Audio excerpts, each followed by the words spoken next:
Hello and welcome to the student life or the difficult student life. Today's topic is kind of a history lesson. Soon to be coming up from the date that this is recorded is Indigenous Peoples Day, or previously known as Columbus Day. This day has a lot of controversy. This day has been changed because Columbus was a villain. Columbus was not a good person, in my opinion. Or not my opinion. It's been proven. My source right now, or for this podcast, is the American Yop, a textbook used for my U.S. history class, and has been used in other classes. The colonization of the native land in America, of what Columbus was trying to do. So the reason why he went on this big trip was because he sought the gold in India, China, that area, and he thought, if the world is round, I could go all the way around and sail. Genuinely, I don't know what he was thinking. Like, he was really underestimating the land he was going to not land, but ocean that he was going to travel. And the thing is that if he actually really never landed in America, he would have died. Like, he genuinely had so much land to cover and not enough food on the boat that he would have actually suffered greatly before he even reached his goal or his discovery. So when he got to the land that he arrived in, which was kind of like the Honduran, it was the islands of America, and that's kind of my fault. I should definitely know that, but yes, there's a land, the land that he landed at. He encountered Native Americans. Like, the Native American population was actually pretty huge, and they were advanced. They were pretty advanced too for themselves. The Native Americans that he met, he believed that they were just beautiful people, just so generous people, because the Native Americans gave him gold. They literally just gave him gold because they were like, hey, you're cool, you're a friend, like, they don't really understand. They didn't really understand the huge concept of gold that was compared in like Europe and everything, because they would just kind of hand it out because it was just like, hey, like, we have abundance of this, we don't really care. But thing is, when you're from Europe and you're on a long trip, your sanitization is a lot different. And it's not just from him.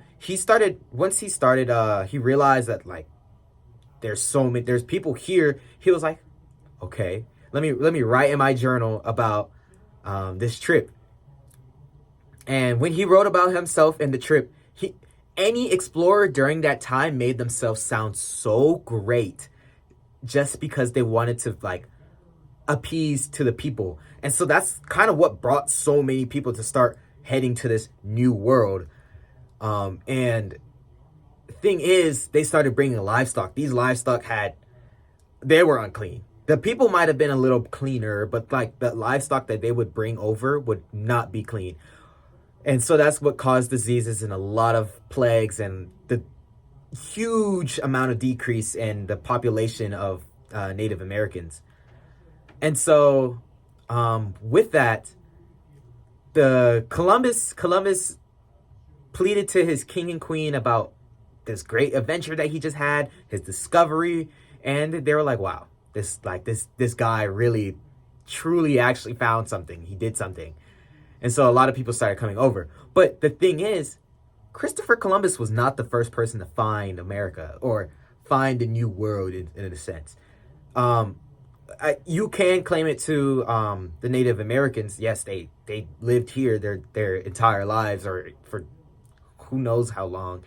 And but like, the first person to really discover North America in a sense is Leif Erikson, a Viking who I don't know if you ever watched, if you're listening, Vinland Saga. It's an anime where it kind of has him in the show, and people are like, the main character is like, I want to go to Vinland, and that's what they called North America. It was called Vinland.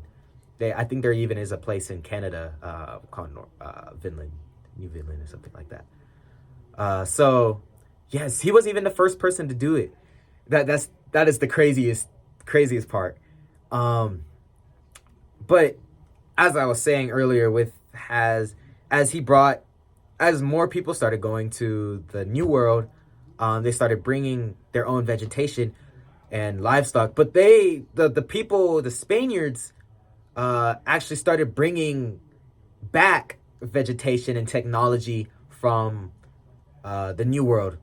Um, corn was not something that they had. Maize, that's what they called it. They didn't have corn, which was something that's crazy. Like the Europe or anywhere on that side of the world did not have like corn, nor did they have tomatoes, which is something that is very crazy that I never realized was, like you would think tomatoes, pasta, and things like that. So it's like, whoa, like it was even originating from them. But yeah, that's kind of like a little synopsis of Columbus Day, or now Indigenous Peoples Day, which I much prefer. Moral of the story, Columbus is not a hero, and nor will he ever be. I'm VJ Brown, your host, and thank you for listening to The Difficult Student Life, or The Student Life.